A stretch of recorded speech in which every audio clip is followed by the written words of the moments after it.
Hey guys, how's it going? Hope you're doing well. My name is Crown, and today I'm going to read you some very interesting stories that I hope that you're gonna love. And now, without further ado, let's go!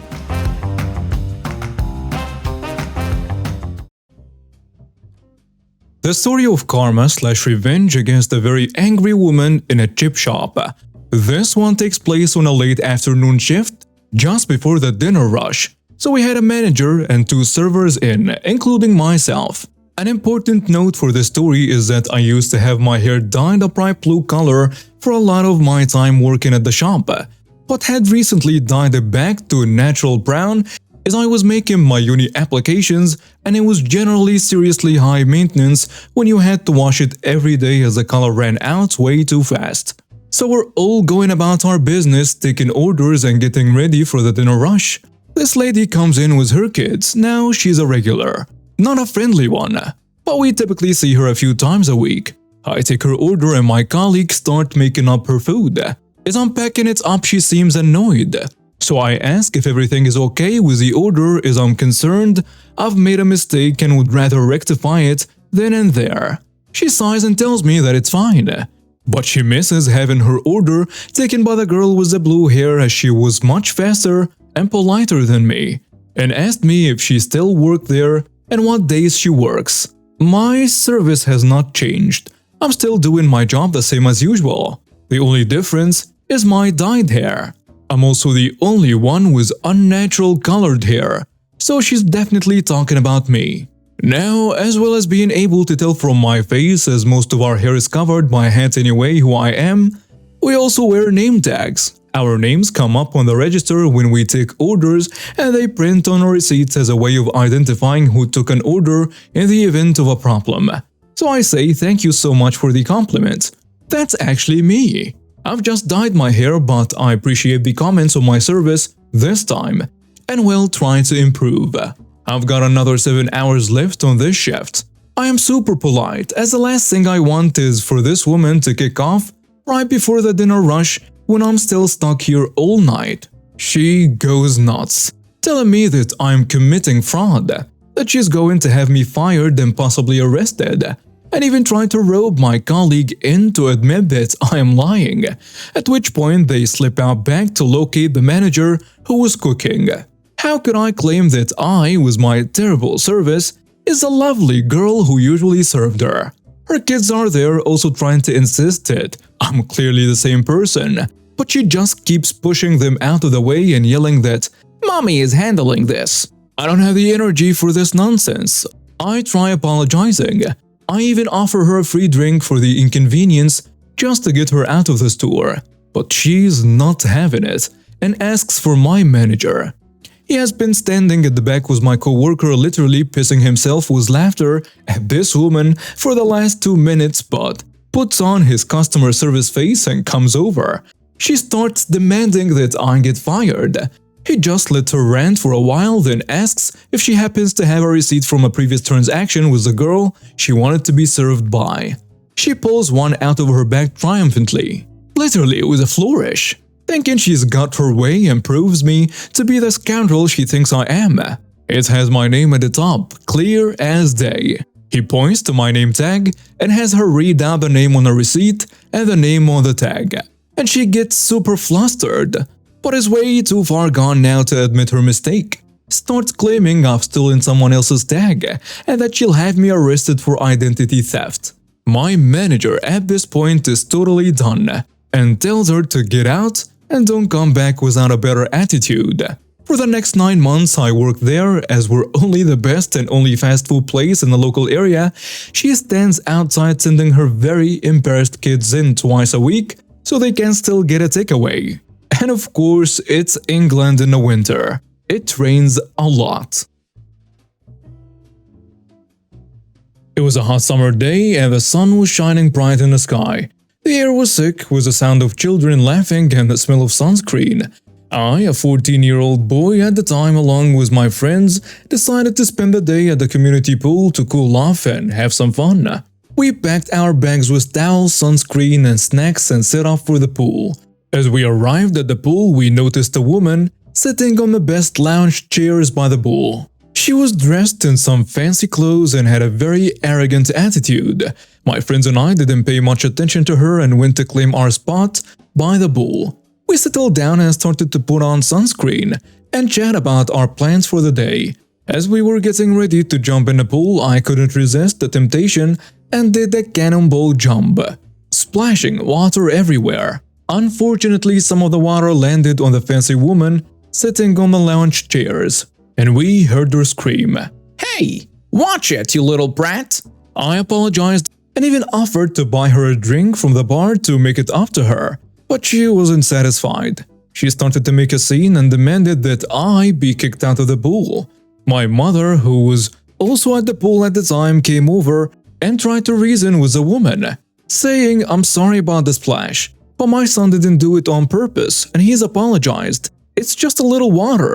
But the woman replied with, "I don't care. He ruined my designer dress and hairdo, and I want him out of here." The woman's entitled attitude began to agitate the other people at the pool, who started to whisper and gossip about her behavior. They moved their lounge chairs away from her, trying to avoid any confrontation, but the woman didn't seem to notice or care. She was too busy enjoying her drink and basking in the sun. As the situation escalated, an old lady who had been quietly enjoying her time at the pool decided to step up and confront the entitled woman. She walked up to her and said, "Excuse me, dear, but you can't talk to a child that way. And demanding him to be kicked out for a little splash is just not fair." The woman laughed and made fun of the old lady, even going as far as to poke her in the chest. But the old lady was not intimidated and stood her ground. The old lady also added, "You have no right to treat this child or anyone else here with such disrespect, and your entitled attitude is making everyone here uncomfortable." The other people at the pool were getting angry and some of them started to surround the woman, ready to intervene if the situation got out of control. But the old lady had a surprise for everyone. With a quick and gentle push, she sent the woman flying into the pool. The entitled woman was shocked and angry as she came up for air. But the old lady just smiled and said, "Maybe now you'll learn some humility." The other people at the pool erupted in applause and cheers. The woman quickly gathered her things and left, embarrassed and defeated. From that day on, I remember that day as a day when the cool old lady stood up for me and the other people at the pool. And she taught a lesson to the entitled woman who thought she was above the others, as I learned that it's always good to be humble and treat others with respect, no matter what their social status might be. Here is a little backstory. About 3 years ago, I worked as security for a multinational shipping company. We will call them Best EX. We had issues with non-employees parking in our lot and leaving vehicles while they carpooled to other jobs. There was a carpool parking lot on the other side of the road. But I digress. I had gotten to the point where employees and truck drivers weren't able to find parking. It became such an issue that eventually OPs and security had a meeting and decided to issue parking passes that went into the windshields of employee vehicles, making it easy to identify who should be or not be parking. Security officers weren't required to give passes because we had our own reserved spaces. After about a month and a half, most employees had passes issued. We started tagging cars without passes with warnings, notifying that soon we would start having vehicles towed. There were a few employees who procrastinated getting sticker, but after the warnings, the rest of them got their passes. A few weeks later, we started having cars towed that didn't have passes in the windshield. At this point, we had all the employees' vehicles in a database that we could check the tags. If a vehicle is parked illegally, I would call for a tow. Fast forward about 3 months, and we get to the purpose of this post.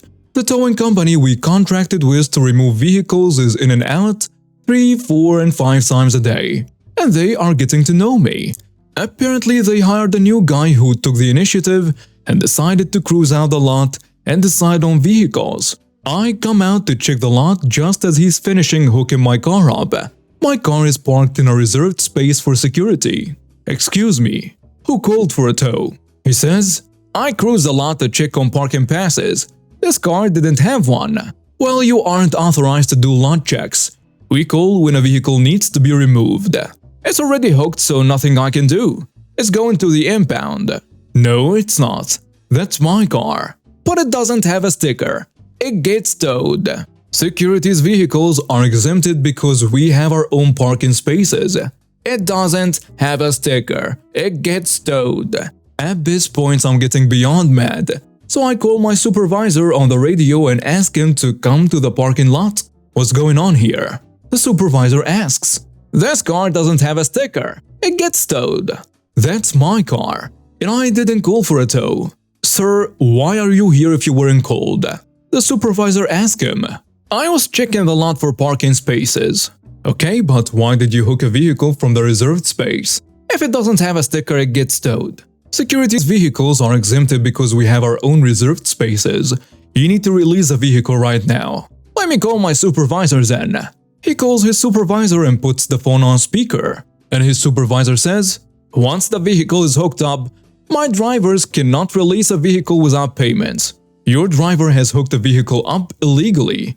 We did not call you. Again, once a vehicle is hooked up, my drivers cannot release it without payment. I am fuming mad at this point, so I yelled, if my car is not dropped in the next 30 seconds, I am calling the police. Do what you gotta do. How much is it? My supervisor asks. It's $135. The tow operator tells him. I say, I am not paying $135 to get my car back when it shouldn't have been towed in the first place. But the tow supervisor keeps repeating himself over and over again. So I'm done being patient. I called the police, non-emergency, and told them that my car was in the process of being stolen. They dispatch an officer and hang up. My supervisor, the tow operator, and the tow supervisor are all talking still while I was talking to the dispatcher. I say, cops are on their way, put my car down.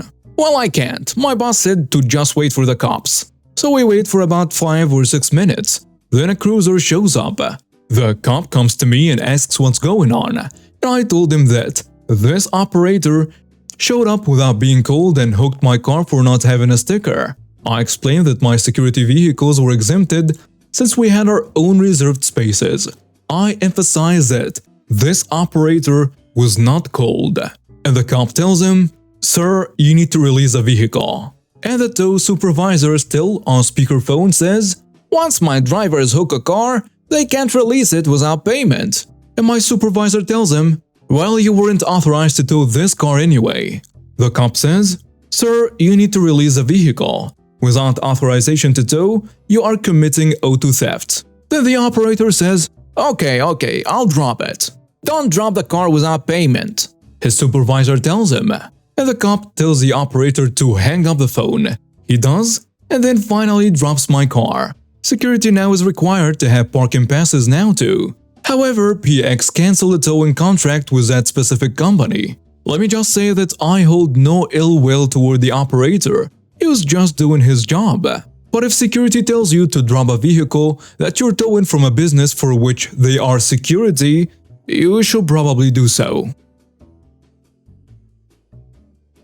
This was back in the 70s when I was in the military. I was stationed outside Little Rock, Arkansas, and found I was in need of extra cash. So I got a job at a security company working overnights. There were 3 of us who worked security at a prominent downtown bank. 1 for day shift, 1 for swing shift, and 1 overnight. I was the swing shift guard. On the job we had time clocks we had to punch in different areas showing we were patrolling. There was 1 revolver for the 3 of us and I found out it wasn't in working order. Not only dirty and a blocked up barrel, but the cylinder wouldn't rotate. But it didn't matter, for the ammo inside had turned green, making it unusable. So it was my 3rd night. I had just taken over from the older daylight guard and started making my rounds with my privately owned weapon and cleaning the duty weapon between patrols. When I finished cleaning and putting in new ammo, I carried it along with mine. The daylight guard didn't pass any information on and didn't write anything in the log, so I figured nothing out of the ordinary. One of the time clocks was in the main lobby behind the cashier's cage. When I entered the lobby, I noticed the vault was open, lights on, and some muffled speaking from inside. So I called for the police and proceeded to the vault with both guns in hand. "Hands up! And they better be empty." They put their hands up and slowly turned to me. They were in casual attire, had cash and books out, plus a good-sized hand tote next to them. The first suspect says, "What the heck do you think you're doing? Do you know who I am? It appears you're stealing money and you're a thief." "You idiot. I am Mr. X, the bank president. We're doing an audit." "Got identification to prove that?" Now this was before lanyards and many weren't issued IDs proving their identities or where they work. Not on me. My coat is inside my office. I can go get it." "Nope. You gentlemen walk out to the lobby, sit down, and keep your hands up until the police show up." You could see the anger in the first suspect's face, and the second suspect was shaking so hard. I could have sworn the building was shaking. A minute later, two cops ran in from where the security office was. They had a key for that door, and the first police officer asked what was going on. I told him my story, while the second police officer went to handcuff the suspects. The second police officer asks, "Dad?" His partner asks him, "You recognize one?" "Yeah, my father." "Hey, Barney Fife, you detained the bank president? What the heck did you think you were doing?" I say, "Stopping a bank robbery," I meekly said. The second suspect then pulled out a government ID with a badge, indicating that he was an auditor. He was still shaking and was so nervous he couldn't speak. The officers helped him up while I was apologizing. The first suspect said they had to do a night audit for apparently there was some cash missing and they were checking the books along with cash on hand to find who had taken the cash or just messed up in the books. Feeling stupid, I went back to my patrolling, then wrote about the incident in the daily log. The next day I found a memo for me to come to the company office, 8th floor of the bank building, and speak with the manager of the company. I thought, this is it, I'm getting chewed out and canned. And to my surprise, the first suspect had commended me for my diligence, my observations, and the way I had handled things. And the manager gave me a pat on the back for my work. Hello Reddit. This is my first time posting on this sub and English is not my first language, so I apologize in advance if I write something confusing. This was not a big of a deal, but even after years I still find it funny. This happened years back, when I was working as an IT for a relatively large engineering company, around 5 to 6 branches in our place. It was a great workplace and this was a family-owned business, and since it was funded using the father's, let's call him jerk, money, he is given VIP privilege. Basically everything he requests should be done without consideration, even if it screws up the process and yada yada. Everyone in the office and most of the people on other sites, people get transferred to other sites for managerial positions or to fill up any vacant positions frequently. All of them know this and would constantly talk about him and his unrealistic demands. Like one time he requested to have access to all user emails since he fears sabotage from resigning and terminated employees and wants their login information to be sent to him on an Excel sheet. This was declined, of course. This jerk is also known for being an alcoholic, drinking as early as 4 AM inside his office, and would lash out at anybody when drunk. The IT guys were the common target for his lashing out since it's unavoidable that employees experience issues with their devices, and would tell us that this should not be happening, why are we even paying you for this? I was in the middle of my 30-day notice when we received an email from this jerk, asking for all the shared emails to be delegated to him, aside from those to whom he already has access, all 12 of them.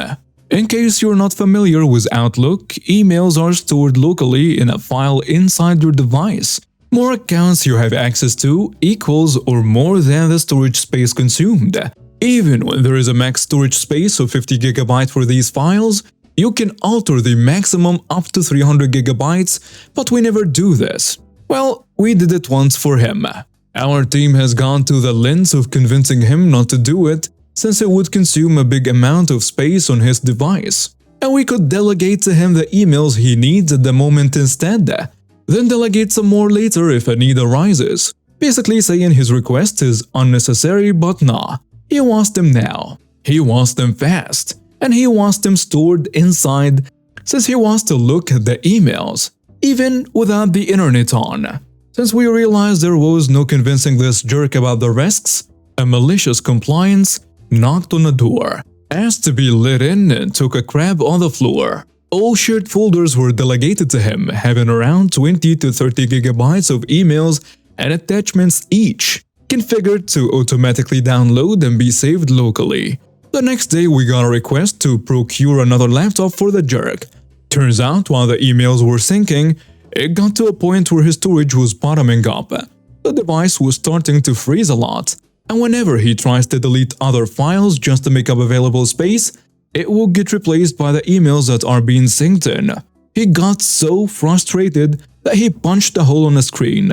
It is to say we were asked to revert what we did the day prior and set up his new device. It was a very nice event before I left the company.